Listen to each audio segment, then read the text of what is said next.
Hello everyone. इस video में हम बात करेंगे 12 अगस्त के 10 इम्पॉर्टेंट पॉइंट्स के बारे में। 12 अगस्त का 10 इम्पॉर्टेंट पॉइंट्स। सबसे पहला पॉइंट है India's deep ocean mission. India का डीप ओशन मिशन के बारे में। इंडिया का जो डीप ओशन मिशन है इसका कुल बजट 4000 के अप्रॉक्स एंड ये 5 ईयर्स के लिए पास किया गया है। इसे पास तो 2021 में किया ही गया, साथ ही साथ ये 2021 से स्टार्ट भी हो जाएगा, मीन्स इम्प्लीमेंट भी हो जाएगा।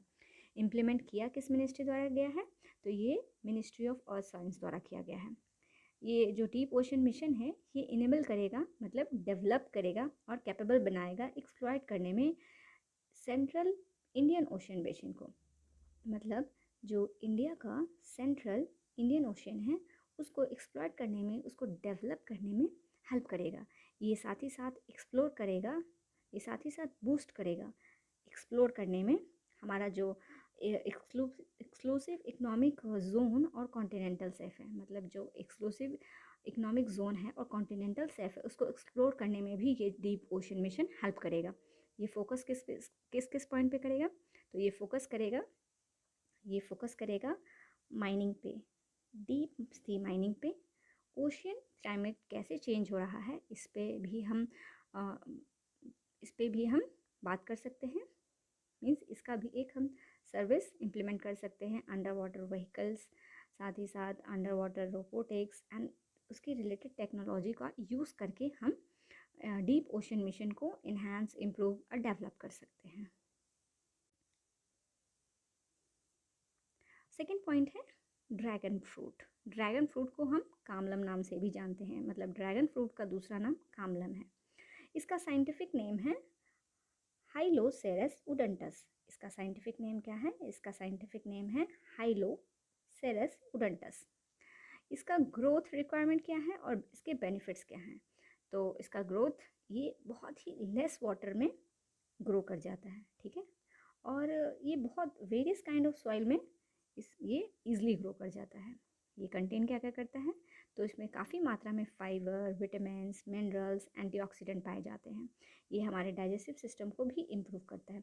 साथ ही साथ ये जो डैमेज सेल है उसको रिपेयर करता है, और जो ऑक्सीडेटिव स्ट्रेस हैं उसके कारण जो डैमेज होते हैं हमारे सेल्स उसको रिपेयर करता है, रिड्यूस करता है इन्फ्लामेशन को भी ये रिड्यूस करने में हेल्प करता है। हमारा आज का थर्ड पॉइंट है hunger hotspot report. Hunger hotspot report. Hotspot मतलब एक पर्टिकुलर एरिया, एक पर्टिकुलर लोकेशन। तो वैसा पर्टिकुलर लोकेशन जहाँ पे हंगर काफ़ी मात्रा में पाई जा रही है उस पर एक रिपोर्ट बनाया गया है। ये रिपोर्ट रिलीज़ किसके द्वारा किया गया है? तो ये रिपोर्ट रिलीज़ किया गया है food and agriculture organisation and world food program द्वारा। ये report food agriculture and world program द्वारा रिलीज़ किया गया है, जो कि एक यूनाइटेड नेशन का पार्ट है। ये रिपोर्ट जो है अगस्त एंड नवंबर के बीच का रिपोर्ट है, ठीक है।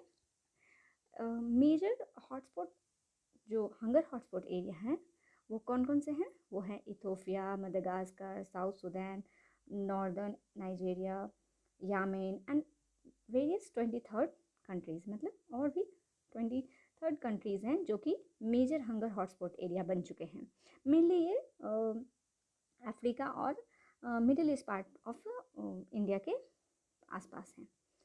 इथोपिया एक और पॉइंट इंपॉर्टेंट है, इथोपिया और मदागास्कर जो कि वर्ल्ड का, इथोपिया और मदागास्कर जो है वर्ल्ड का newest and highest alert hunger hotspot area बन चुके हैं। मतलब इथोपिया और मदागास्कर जो हैं ये सबसे नए ऐसे कंट्री हैं जहाँ पे highest alert hunger hotspot area में आ चुके हैं। आज का फोर्थ पॉइंट है अनाई मलाई फ्लाइंग फ्रॉग। ये काफ़ी न्यूज़ में था अभी, अनाई मलाई फ्लाइंग फ्रॉग। इसका दूसरा नाम क्या है? तो इसका दूसरा नाम है फॉल्स मालाबार ग्लाइडिंग फ्रॉग, और दूसरा नाम और भी है फॉल्स मालाबार ट्रू फ्रॉग। आप इस तरीके से याद कर सकते हैं कि जो अनामलाई फ्लाइंग फ्रॉग है एक तरह का फॉल्स है और मालाबार एरिया में पाया जाता है, इसलिए false Malabar gliding frog and false Malabar true frog. इसे क्रिटिकली इंडेंजर्ड स्पीसीज़ के रूप में इंक्लूड किया गया है। यानी कि जो ये अनामलाई फ्लाइंग फ्रॉग है वो क्रिटिकली इंडेंजर्ड है, ठीक है, क्रिटिकली इंडेंजर्ड स्पीसीज़ है। ये पाया कहाँ कहाँ जाता है? ऐसे तो ये साउदर्न मोस्ट मतलब southern part of western ghat, southern part of western ghat के आसपास पाया जाता है, लेकिन पर्टिकुलरली इसे कंजर्व किया गया है Indira Gandhi national park and परा परम्बिकुलम टाइगर रिजर्व में। मतलब ये जनरली तो पाया जाता है southern part of western ghat, southern part of western Ghat, but इसे ईजली तौर पे कंजर्व किया गया है, प्रोटेक्ट किया गया है Indira Gandhi national park and Parambikulam tiger reserve में। ठीक है, और इसका रीज़न क्या है डिक्लाइन, जो ये रैपिडली डिक्लाइन हुआ है, इसके पीछे रीज़न है तो due to loss of habitat, loss of habitat के कारण ये जो अनामलाई फ्लाइंग फ्रॉग हैं ये रैपिडली डिक्लाइन हुआ है। चलते हैं फिफ्थ पॉइंट पे। तो फिफ्थ पॉइंट क्या है? Indian computer emergency response team, Indian computer emergency response team, जिसको हम सर्टेन के नाम से भी जानते हैं। तो ये क्या है? ये एक ऑर्गेनाइजेशन है जो कि ministry of electronics and information technology के अंदर आता है। यानी कि सर्टेन किस मिनिस्ट्री के अंदर आता है? ये ministry of electronics and information technology के अंदर आता है। ठीक है,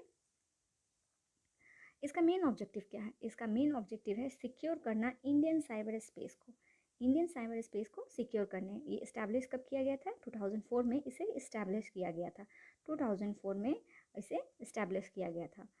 सर्टेन रिपोर्ट में क्या पाया गया? तो 2019 के सर्टेन रिपोर्ट में ये पाया गया कि 3.5 साइबर सिक्योरिटी इंसिडेंट पाए गए थे।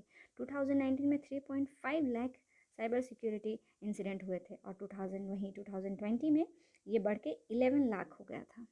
एंड प्रेजेंटली सिर्फ और सिर्फ 6 महीने में, मीन्स जनवरी टू जून में, इस रिपोर्ट में 6 लाख साइबर सिक्योरिटी इंसिडेंट पाए गए हैं।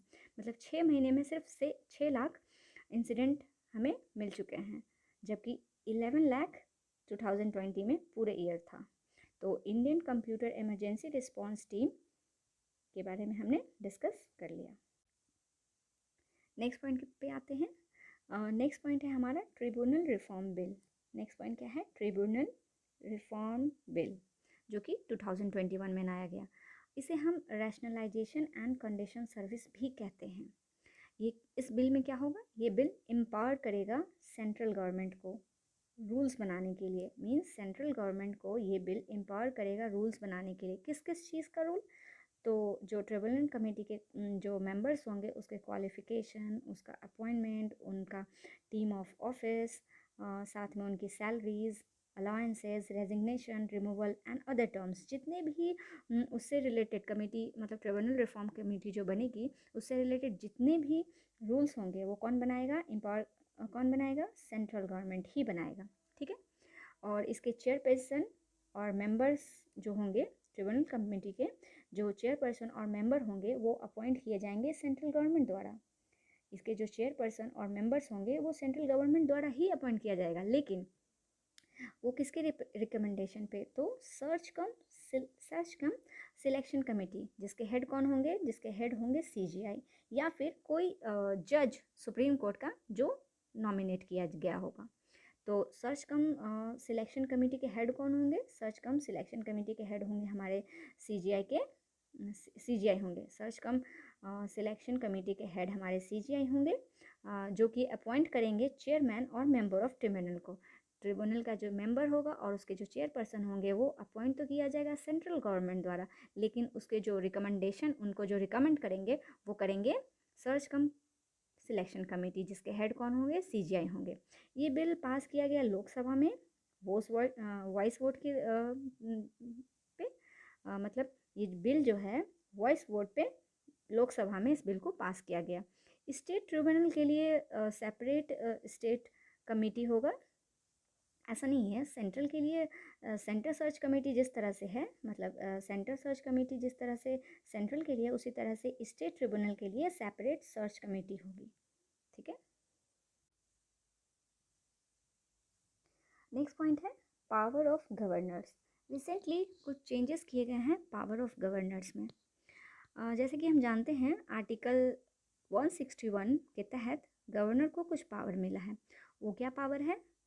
ग्रांट पार्डन, मतलब वो क्षमा कर सकते हैं, रिप्राइज कर सकते हैं, राइट कर सकते हैं, रिमिशन कर सकते हैं, पनिशमेंट को सस्पेंड कर सकते हैं, रिमीट कर सकते हैं, कम्यूट कर सकते हैं किसी भी पर्सन के ऑफेंस को अगेंस्ट द लॉ। मतलब उनको ये पावर दिया गया है कि किसी पर्सन के ऑफेंस को, उनके पनिशमेंट को वो सस्पेंड, रिमीट, कम्यूट कुछ भी कर सकते हैं। बट इसको पहले क्या था कि ये जो आर्टिकल है वो रिस्ट्रिक्ट करता था क्रिमिनल प्रोसीजर कोड को, सीआरपीसी अंडर सेक्शन 433। मतलब क्रिमिनल प्रोसीजर कोड जो था अंडर सेक्शन 432 रिस्ट्रिक्ट करता था कि जैसे कि कोई पर्सन है जिसका एज 14 ईयर्स से कम है, तो जब तक वो 14 ईयर्स तक जेल में नहीं रहेगा तब तक जो गवर्नर है वो उसके पनिशमेंट को रिमूव नहीं कर सकते हैं।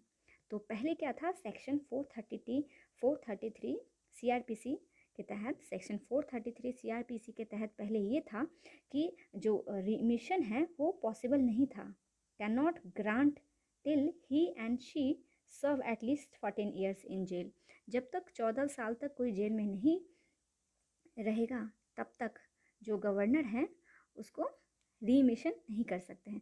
बट इस चीज़ को अब चेंज किया गया है। अब क्या हो गया है, अब जो गवर्नर हैं उनके पास ये पावर है कि वो ओवरराइड कर सकते हैं। मीन्स अब वो ज़रूरी नहीं है कि किसी पर्सन को 14 ईयर्स तक जेल में रहना ही होगा।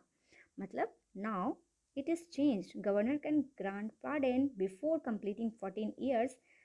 मतलब जेल में 14 ईयर्स कंप्लीट हुए बिना भी गवर्नर के पास अब ये पावर आ गया है कि वो उसके पनिशमेंट को सस्पेंड, रिमीट, कम्यूट कुछ भी कर सकते हैं। नेक्स्ट पॉइंट पे आते हैं। नेक्स्ट है एक्सरसाइज तहसीलमैन सबरी। पूछा जाएगा एक्सरसाइज तहसीलमैन सबरी किन किन देशों के बीच में होता है। तो ये एक लार्जेस्ट बायलैटरल एक्सरसाइज है और ये 2021 का एक्सरसाइज कंप्लीट ऑलरेडी हो चुका है। तो ये किन किन कंट्रियों के बीच में ये तहसीलमैन सबरी एक्सरसाइज हुआ, तो ये हुआ है US, Canada, Australia, Japan, New Zealand, south Korea and UK. Total 7 countries के साथ मिलके ये तहसीलमैन सबरी एक्सरसाइज को कंक्लूड किया गया 2021 में।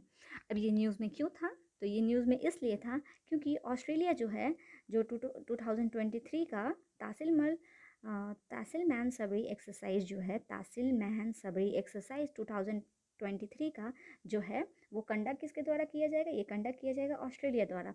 तो ऑस्ट्रेलिया ने क्या इनवाइट किया है इंडिया को और सजेस्ट किया है कि इंडिया भी इस तहसीलमैन सबरी एक्सरसाइज में पार्ट ले, जो कि एक बिगेस्ट वॉर गेम है एक्सरसाइज तहसीलमैन सबरी 2023। बेसिकली तहसीलमैन सबरी जो है एक एक्सरसाइज है, 7 कंट्रीज़ के बीच होता है और ऑस्ट्रेलिया ने इंडिया को सजेस्ट और इनवाइट किया है ज्वाइन करने के लिए, जो कि 2023 में ऑस्ट्रेलिया में ही कराया जाएगा। नेक्स्ट पॉइंट पे बात करेंगे India's foreign trade. Next point है India's foreign trade throughout colonial period. मतलब इंडिया का फॉरेन ट्रेड कॉलोनियल पीरियड में कैसा था उसके बारे में हम डिस्कस करेंगे। तो कॉलोनियल पीरियड में इंडिया का जो फॉरेन ट्रेड था वो सरप्लस तो था, लार्ज सरप्लस था, लेकिन उसे अचीव किस तरह किया गया था, तो उसे अचीव किया गया था एक्सप्लॉयटेटिव कॉलोनियल पॉलिसी के द्वारा। मतलब काफ़ी एक्सप्लॉयटिव पॉलिसी को यूज़ किया गया था ब्रिटिश द्वारा ये जो फॉरेन ट्रेड है उसको सरप्लस करने के लिए। जैसे कि हम जानते हैं जो बैटल ऑफ प्लासी था 1757 में जो हुआ था बैटल ऑफ प्लासी, उसके बाद ईस्ट इंडिया कंपनी का रूल आया था इंडिया में, जिस वजह से वो क्या करते थे, वो कॉन्कर्ड एरिया, जो एरिया पे उन्होंने अपना अधिपति जमा लिया था, उस पर वो क्या करते थे, टैक्स लेते थे। उससे टैक्स को क्या करते थे, इन्वेस्ट करते थे कंपनीज़ में, और उस कंपनीज़ से जो गुड्स होते थे उसको वो क्या करते थे, फॉरेन भेजते थे। फॉरेन भेजने के से जो प्रॉफिट मिलता था वो उनका खुद का होता था। तो इस तरह से हम ये देखते हैं कि काफ़ी एक्सप्लॉयटिव, मतलब इंडिया का पैसा लेके, एक तो पहली बात इंडिया का पैसा वो ले रहे हैं, पहला प्रॉफिट, दूसरा प्रॉफिट कि जो कंपनी में लगा रहे हैं वो इंडिया का पैसा ही लगा के फिर वो फाइनली फॉरेन भेज के उससे भी प्रॉफिट वो कमाते थे। तो देखते हैं इंडिया का जो मनी है वो प्रॉफिट के तौर पे ईस्ट इंडिया कंपनी पे आया और कुछ प्रॉफिट को उन्होंने कंपनी में इन्वेस्ट किया। कंपनी में इन्वेस्ट करने के बाद जो गुड्स आए उसको उन्होंने फॉरेन ट्रेड किया। फॉरेन ट्रेड से जो प्रॉफिट आया वो भी क्या हुआ, ईस्ट इंडिया कंपनी के पास आया। इसका मतलब डबल प्रॉफिट, यहाँ भी प्रॉफिट यहाँ भी profit, double profit because of only exploitative policy. मतलब जो पैसा फार्मर्स को या इंडियन पीपल्स को मिलना चाहिए वो ना मिलके वो totally profit east India company को हो रहा था। तो इंडिया का जो फॉरेन ट्रेड था कोरोनियल पीरियड के समय वो एक्सप्लॉयटिव पॉलिसी था, जिस वजह से काफ़ी सरप्लस था। आज का लास्ट पॉइंट के बारे में डिस्कस करते हैं, स्विस कैनल। तो स्विस कैनल किसके किसके बीच में आता है, तो स्विस कैनल जो है हेल्प करता है, ट्रेड रूट है, मीन्स स्विस कैनल एक ट्रेड रूट है किसके बीच में, European ports and south African ports के बीच में, ठीक है।